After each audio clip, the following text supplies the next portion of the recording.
আমার ভাসুর মানে আমার স্বামীর বড় ভাই আমার স্বামীকে কৌশলে বিদেশ পাঠিয়ে দেয়। আর আমার স্বামী তার বড় ভাইয়ের কথা কিছুতেই অমান্য করেনি, তাই সে বিদেশ চলে গেল। তারপর বাড়িতে আমি আর ভাসুর থাকি। একদিন রাতে ভাসুর বলল, আমার পায়ে খুব ব্যথা করছে, আমায় একটু মেসেজ করে দিবে। ভাসুরের এটা ছিল মিথ্যা অভিনয়। আমি ভাসুরের চিৎকার শুনে আমি তার পায়ে মেসেজ করতে গেলাম। তারপর ভাসুর দরজা লক করে দিল। তারপর আমার সাথে যা ঘটেছিল তা শুনলে তোমাদের মাথা গরম হয়ে যাবে। তাহলে গল্পটা বলি। আমি ঢাকায় স্বামী, শাশুড়ি, ভাসুরের সাথে থাকি। আমার স্বামী আর ভাসুর ব্যবসা করে। শাশুড়ি প্রায় অস্ট্রেলিয়ায় থাকতে যান ওনার বড় মেয়ের কাছে। এখন মূল সমস্যাটা বলি। আমার স্বামী আমাকে নিজে পছন্দ করে বিয়ে করতে চেয়েছিল, কিন্তু আমাদের পরিবারের সাথে তাদের আর্থিক অবস্থা মেলে না। আমরা মধ্যবিত্ত, তারা ধনী, বলে কেউ রাজি ছিল না। তখন আমার ভাসুর সবাইকে রাজি করান, তবে আমার প্রতি তার অনুরোধ ছিল যেন উনার বাচ্চাকে আমি দেখাশোনা করি।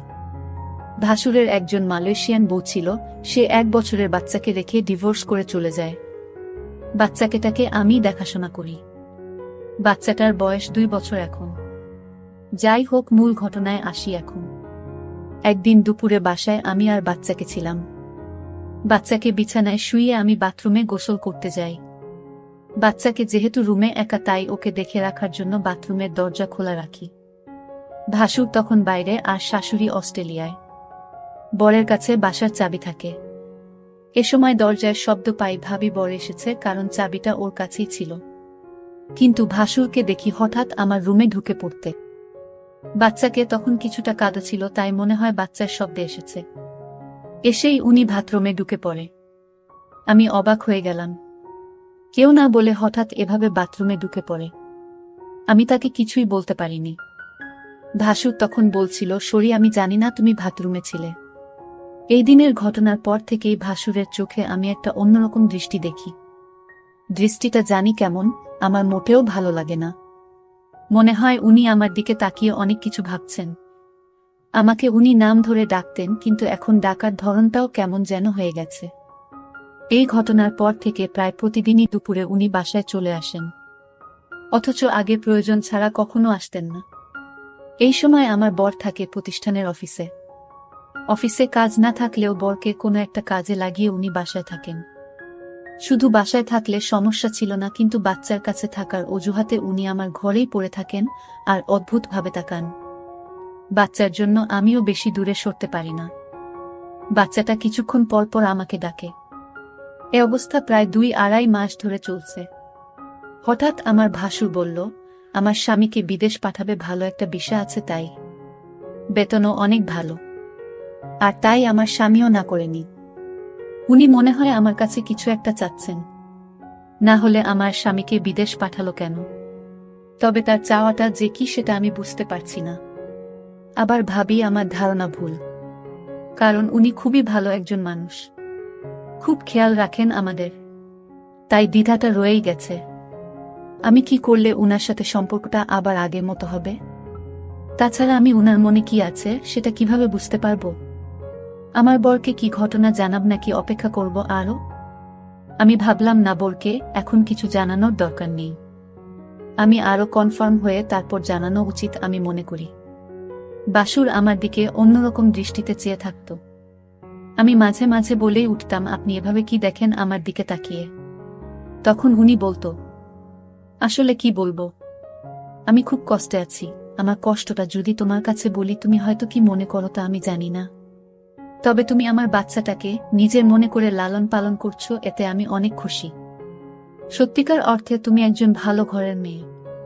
কারণ এখনকার যুগের মেয়েরা তার নিজের সন্তানের প্রতি এতটা কেয়ার করে না, যতটা তুমি আমার বাচ্চাটাকে করছো। আমি তোমার এই ঋণ কোনোদিন শোধ করতে পারবো না। আমার বাচ্চাটা, মায়ের অভাবটা তুমি পূরণ করছো, এর চেয়ে বেশি কি হতে পারে? আসলে বিদেশি মেয়েরা তার সন্তানের প্রতি ভালোবাসা কম থাকে, তবে সবাই সমান না। বাঙালি নারীরা তার সন্তানের দিকে তাকিয়ে সারাটা জীবন কাটিয়ে দিতে পারে। বাঙালি নারীর কোনো তুলনা হয় না। তবে আমার ছোট ভাইয়ের বউ করে তোমাকে আনতে পেরে আমি নিজেকে ধন্য মনে করছি। আমার ভাসুর আমার এইসব প্রশংসা করছিল। আমি তার প্রশংসা শুনে অনেকটা থমকে গেলাম। বাবারে এত প্রশংসা। যাই হোক, ভাসুরকে একদিন দেখলাম খাওয়া দাওয়া ছেড়ে মনমরা হয়ে ঘরে শুয়ে আছে। এই বাড়িতে ভাসুরকে আমি দেখাশোনা ছাড়া আর কেউ নাই। দেখলাম ভাসুর আজ সারাদিন কিছু খায়নি। আমি ভাসুরকে বললাম, আপনার কি শরীর খারাপ? ভাসুর বলল, আমার মাথায় প্রচণ্ড ব্যথা করছে সকাল থেকে, কি করব বুঝতেছি না। আমি ভাসুরকে বললাম, আমি কি মাথায় একটু মেসেজ করে দিব? মেসেজ করে দিলে হয়তো ব্যথাটা কিছুটা কমে যাবে। ভাসুর আমার মেসেজের কথা শুনে অনেকটা খুশি হলো। সে চেয়েছিল তার মাথায় মেসেজ করে দিই। আমি ভাসুরের মাথায় মেসেজ করছিলাম, এমন সময় সে বলল, দেখো, তুমি মেসেজ শুরু করতেই আমার ব্যথাটা অনেকটা কমে গেছে। তোমার হাতে কি জাদু আছে নাকি? আমি তার কথা শুনে কিছুটা অবাক হলাম।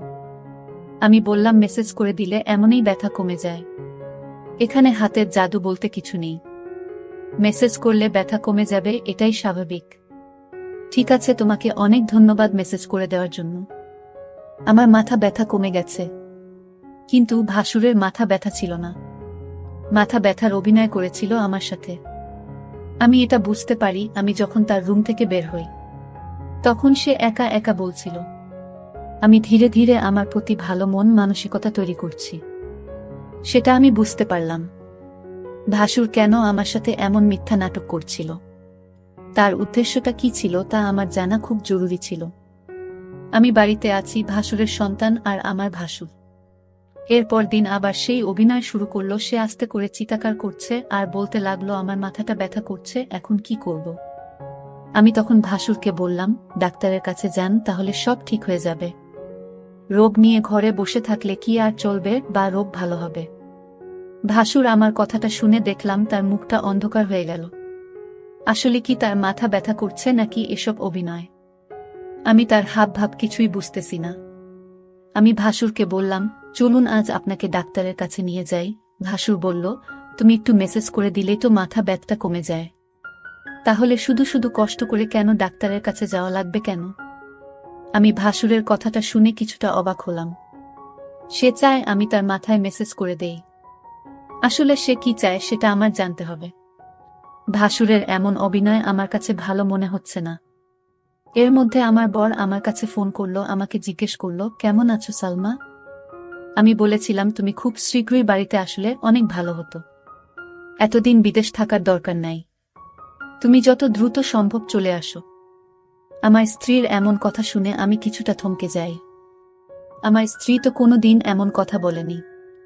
আজ সে এমনভাবে বলছে আমি যেন আজই দেশে চলে আসি। আমি সালমাকে জিজ্ঞেস করলাম, তোমার কোনো অসুবিধা হচ্ছে সালমা? সালমা বলল, না, তেমন কোনো সমস্যা হচ্ছে না। বড় ভাইজান তোমার খোঁজ খবর রাখে তো? আমি বললাম, ভালোই খোঁজ খবর রাখে। ঠিক আছে, এখন রাখি, পরে কথা হবে। ভাসুর আড়ালে থেকে আমার সমস্ত কথাগুলো শুনছিল। কথা শেষ হতেই ভাসুর চলে গেল তার রুমে। রাত হলো, ভাসুর আমায় ডাকছে, বলছে, সালমা, আজ আমার পায়ে অনেক ব্যথা করছে, বুঝলাম না আমার কি হয়েছে। দিন দিন রোগ বেড়ে চলেছে। তুমি কিছু মনে না করলে আমার পায়ে একটু মেসেজ করে দাও। সে ব্যথায় চিৎকার করছে আর বলছে আমার পায়ে অনেক ব্যথা করছে। আমি ভাসুরের চিৎকার শুনে তার পায়ে মেসেজ করতে শুরু করলাম। ভাসুর তখন ঘুমিয়ে পড়ল। ভাসুর ঘুমিয়ে রইল আর আমি তার পায়ে মালিশ করে দিচ্ছিলাম। কিন্তু ওইদিকে বাচ্চাটা কাঁদছিল। আমি ভাসুরকে বললাম, আপনি ঘুমিয়ে পড়েছেন, বাচ্চাটা কাঁদছে, আমি চলে যাই। তখন ভাসুর বলল, ঠিক আছে, বাচ্চাটাকে ঘুম পাড়িয়ে আবার এসো। ভাসুর আমার সাথে এমন করছে মনে হচ্ছে আমি এ বাড়ির চাকরানী। সারাক্ষণ তার সেবযত্ন আমার করতে হয়। আমি তো এই পরিবারের সমস্ত কাজ করতে করতে আমি অনেক ক্লান্ত। কিন্তু আমার কষ্ট কি আর কেউ বুঝে?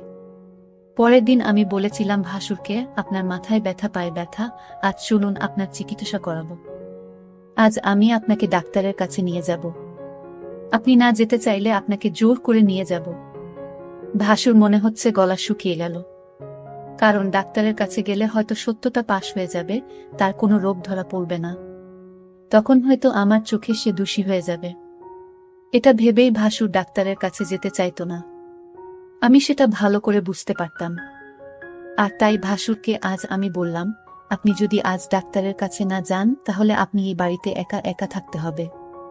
আমি চলে যাব এই বাড়ি থেকে, আমার স্বামী ফিরে আসলে আবার এ বাড়িতে ফিরব, তার আগে না। ভাসুর আমার কথা শুনে থমকে গেল। তাহলে সালমা আমার মনের কথা কি বুঝে গেল নাকি? আমি বললাম, ঠিক আছে সালমা, চলো, আজ আমি ডাক্তারের কাছে যাব। তুমি যখন চাইছো, আমি কি আর না করতে পারি? এখানে তো আমার কোনো উপকার হবে না। আপনার রোগ ভালো হবে, আপনার ভালোর জন্যই তো ডাক্তারের কাছে নিয়ে যাওয়া। ভাসুরের মতলব ভালো ছিল না, এটা আমি সিউর হলাম তার কথায়। যাই হোক, ডাক্তারের কাছে গেলাম। ডাক্তার তার সমস্ত শরীর পরীক্ষা করল, পরীক্ষার রিপোর্টের জন্য অপেক্ষা করতে লাগলাম। ভাসুর আজ অবশ্যই আমার কাছে ধরা পড়বে। ভাসুরের মুখখান দেখলাম শুকিয়ে গেছে। প্রায় 4 ঘন্টা পর রিপোর্ট আসলো। ডাক্তার রিপোর্ট দেখে বলল, আপনার কোনো সমস্যা নাই, আপনি তো ভালো আছেন, আপনার সমস্ত রিপোর্ট ভালো। ডাক্তারের কথা শুনে ভাসুর অনেকটা লজ্জিত হল। আমি ভাসুরকে নিয়ে বাড়িতে ফিরলাম। আমি ভাসুরকে জিজ্ঞেস করলাম, আপনার কোনো রোগ নেই, আপনি রোগের ভান করে কেন আমাকে কষ্ট দিলেন? আপনার উদ্দেশ্যটা কি বলবেন? ভাসুর বলল, আরে অনেক সময় রিপোর্টে সমস্যা ধরা পড়ে না, কিন্তু সালামা বিশ্বাস করো, আমার সত্যি পায়ে এবং মাথা ব্যথা করছিল। পরের দিন রাতে ভাসুর আবার চিৎকার শুরু করলো, বলতে লাগলো, ব্যথায় মরে গেলাম, আমার খুব পায়ে ব্যথা করছে, শুনছো সালমা, তুমি আমার পায়ে একটু মেসেজ করে দাও। আমি তার চিৎকার শুনে কি আর করবে, মেসেজ করতে গেলাম, তার পায়ে মেসেজ করে দিলাম। ভাসুর তখন ঘুমের ভান করে শুয়েছিল। সালমা তার পায়ে মেসেজ করে দিচ্ছিল। ভাসুর বলল, ঠিক আছে, আমার ব্যথা একদম নিরাময় হয়ে গেছে, এখন তুমি যাও, ঘরে গিয়ে ঘুমিয়ে পড়ো। কিন্তু সালমা দেখি আমার কথা কিছুই শুনেছে না। সে আমার পায়ে ধরেই ঘুমিয়ে গেছে। মনে হচ্ছে সে অনেক ক্লান্ত হয়ে গেছে। আমি বিছানা থেকে উঠে বললাম, তুমি এখানে কিভাবে এলে, আর আমার রুমে কেন? এখানে তুমি কি করছো? ভাসুরের এসব কথা শুনে আমার মনে হলো, বাহ, আপনি তো ভালোই বলছেন। ভাসুর বলল, যাও, তোমার রুমে গিয়ে ঘুমাও। ভাসুরের আজকে বিষয়টা আমি কিছুই বুঝতে পারছিলাম না। রাত শেষে সকাল যখন এলো, একজন লোক ডাকতে লাগলো, সালমা ম্যাডাম বাড়িতে আছেন? আমি বললাম, আমি সালমা, বলুন কি বলবেন। লোকটি আমার হাতে একটি কাগজ দিয়ে বলল, এটা আপনার স্বামী বাহির থেকে পাঠিয়েছে। আমি কামটা খুলে যা দেখলাম, তা দেখে আমার মনে হচ্ছিল আকাশ বুঝি আমার মাথায় ভেঙে পড়ল। এটা ছিল ডিভোর্স লেটার। আমার স্বামী আমাকে বিদেশ থেকে ডিভোর্স দিয়ে দিয়েছে। আমার তো কোনো অপরাধ ছিল না, তাহলে কেন সে আমাকে ডিভোর্স দিল? আমি তো কিছুই বুঝতেছি না। আমি অনেকটা ভেঙে পড়তে লাগলাম, আমার মাথায় কোনো কাজ করছিল না। আমি এটা মেনে নিতে পারছি না, কোনো কারণ ছাড়াই আমাকে ডিভোর্স দিল আমার স্বামী, এটা আমি কিভাবে মেনে নিব? কিন্তু হঠাৎ আমার ইমোতে আমার স্বামী একটা ভিডিও সেন্ড করে পাঠালো। ভিডিওটা দেখে আমার মাথা ঘুরে গেল। ভিডিওটা তো আমি যখন ভাসুরের পায়ে ব্যথা ছিল তখন মেসেজ করছিলাম, সেই ভিডিও। আমি ভিডিওটা দেখে চমকে গেলাম। আমি ভাসুরের উপকার করলাম, আর ভাসুর কিনা আমার স্বামীকে ভুল ধারণা দিল। কেন সে এটা করল? আমি ভাসুরের রুমে গিয়ে ভাসুরকে বললাম, আপনি কি মানুষ না অন্য কিছু? আপনি কিসের জন্য আমার সংসারটা ভেঙে দিলেন একটা মিথ্যা নাটক করে? আমার মন তো সহজ সরল ছিল, আমি কিছুটা বুঝতে পারছিলাম, কিন্তু আমি তা আপনাকে বলিনি, কারণ আমি আপনাকে সম্মান করি তাই। আর আপনি সম্মানের এই প্রতিদান দিলেন। ভাসুর তখন দরজা লক করে দিল। আমি বললাম, দরজা লক করলেন কেন? সে বলল, একটু পরে সবই বুঝতে পারবে। ভাসুর তখন আমার পায়ে এসে পড়ল আর বলল, তুমি আমায় ক্ষমা করে দাও। আমি যা করেছি আমার সন্তানের জন্য করেছি। আমি চেয়েছি তুমি আমার সন্তানের জন্মী হও। আমার সন্তানকে তুমি যেভাবে লালন পালন করছো, এতে আমি অনেক খুশি। আমি চাই তুমি আমার হয়ে সারা জীবন থাকো। আর তাই তো আমি এটা করেছি। নিজের সন্তানের জন্য সকল বাবা মা সবকিছু করতে পারে। আমাকে তুমি ক্ষমা করে দিও। তারপর আমার কিছু করার ছিল না। আমি ভাসুরের সন্তানের দিকে তাকিয়ে তার কথা মেনে নিলাম। কিন্তু ওই দিকে আমার স্বামী একটা বিদেশি মেয়েকে বিয়ে করে বাড়িতে নিয়ে আসলো। বন্ধুরা, আজকের গল্পটি কেমন লাগলো তা